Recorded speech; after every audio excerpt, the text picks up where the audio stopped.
अर्शी और सृष्टि की जगह अनिरुद्ध ने की झनक की बेइज्जती। भरी महफिल में बना दिया उसका तमाशा। छोटी सी बात का बना दिया अनिरुद्ध ने बतंगड़। जी हाँ दोस्तों, हम बात कर रहे हैं स्टार प्लस के शो झनक की। तो दोस्तों, आगे बढ़ने से पहले अगर आप इस चैनल पर नए हैं तो इसको सब्सक्राइब कर दीजिए, साथ ही बेल आइकन दबाना ना भूले। वीडियो अच्छा लगा है तो इसे लाइक जरूर कीजिएगा। चलिए आगे बढ़ते हैं। तो दोस्तों, जैसा कि हमने बताया था कि पार्टी में झनक की बेइज्जती होने वाली है। यहाँ सृष्टि और अर्शी मुखर्जी पहले से प्लान बनाते हैं कि हम झनक की बेइज्जती करेंगे, क्योंकि यहाँ पे बड़े बड़े डायरेक्टर, प्रोड्यूसर, बड़े बड़े चैनल, मीडिया लोग आए हुए हैं जो उसकी बेटी को तो कवर कर ही रहे हैं, लेकिन झनक को भी साथ साथ उतना ही तवज्जो मिल रहा था, क्योंकि आदित्य कपूर जो था उसके साथ। और वैसे भी झनक में भी काफी अच्छा टैलेंट है, काफी काबिलियत है। वो फिनाले तक पहुंची, शो की रनर अप है, तो उसको भी उतनी ही इज्जत मिल रही थी जितना कि अर्शी मुखर्जी को मिल रही थी। लेकिन इनको पसंद नहीं आ रहा था वो चीज, इसलिए ये बस मौके की तलाश में थे कि झनक का तमाशा कब बनेगा। इनकी उम्मीदों पे अनिरुद्ध खड़ा हो उठता है। जी हाँ, जहाँ ये दोनों प्लानिंग कर रहे थे कि हम झनक की बेइज्जती करेंगे, वहाँ अनिरुद्ध आ जाता है इनका साथ देने के लिए। दरअसल होने यहाँ ये वाला है कि झनक जब खाना लेने के लिए आती है, वो खाना अपने प्लेट में ले लेती है और जाने लग जाती है, तो इधर गुरुजी आते हैं। यहाँ पर रुद्र प्रताप झनक को बहुत अच्छी अच्छी बातें करते हैं। वो झनक को कहते हैं, मुझे अपना भाई समझो, कभी भी जिंदगी में मेरी जरूरत पड़े तो हमेशा मैं तुम्हारे लिए अवेलेबल रहूंगा। मेरा घर का दरवाजा हमेशा तुम्हारे लिए खुला रहेगा। तुम कभी भी खुद को अकेला मत समझना। मैं हमेशा एक भाई की तरह तुम्हारी रक्षा करूंगा, तुम्हारे साथ हूँ। इस अनजान शहर में कोई झनक को इतना ज्यादा प्यार करे, इतनी इज्जत दे, झनक को बहुत अच्छा लगा। वो भी गुरुजी की बहुत ज्यादा दिल से रिस्पेक्ट करती है। उसके बाद जहाँ झनक यहाँ खाना खाने के लिए जाती है, तो आप देखेंगे झनक का ध्यान कहीं और होता है और पीछे से अनिरुद्ध भी चल रहा होता है। यहाँ दोनों में से किसी को नहीं पता कि वो दोनों टकराने वाले हैं। तो बस यहाँ पे दोनों आपस में टकरा जाते हैं। झनक की प्लेट जमीन पे गिर जाती है और टूट जाती है, जिससे बहुत ही तेज आवाज आती है।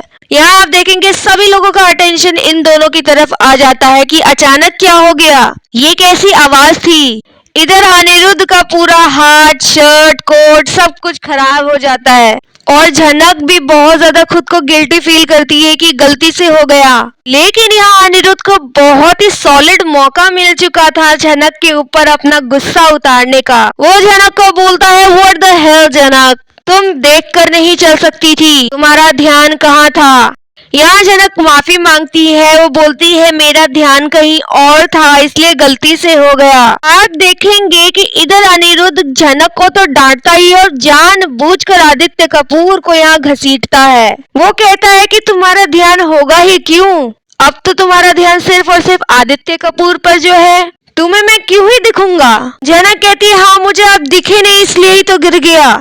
तुम्हारी नजर तो किसी और को ही ढूंढती है, अब तो तुम किसी और के ही साथ घूमना फिरना पसंद जो करती हो। तो कोई और इंसान भी यहाँ आसपास है, तुम्हें तो दिखता ही नहीं है। आसपास देखा करो कि दूसरे इंसान भी है। तुम्हारी वजह से मेरी पूरी शर्ट खराब हो गई, पूरा हाथ खराब हो गया। अंधी हो गई थी क्या तुम, चलना नहीं आता तुमको। दोस्तों, फिर यहाँ देखेंगे दौड़कर अर्शी और सृष्टि मुखर्जी आती है। वो भी झनक की इतनी बेइज्जती करती है कि सब लोग हैरान हो जाते हैं कि इतनी छोटी सी बात का इतना बतंगड़ क्यों बनाया जा रहा है। खाना गिर गया, गलती से गिर गया, कोई जानबूझ के थोड़ी ना गिराएगा। लेकिन यहाँ पे झनक के कैरेक्टर के ऊपर तक सवाल उठा दिया गया है। इनफैक्ट वो अपनी गलती कबूल भी कर रही है, सॉरी भी कह रही है, लेकिन ये तीनों झनक के ऊपर बरस पड़ते हैं, जैसे मानो एक मौके के तलाश में थे कि झनक का शिकार करे और टूट पड़े। बस आपको यहाँ वही होता हुआ दिखाई देगा। अनिरुद्ध के दिल में जो गुस्सा था आदित्य और झनक को लेकर, वो बहुत ही अच्छे से बरसने वाला है इस पार्टी में।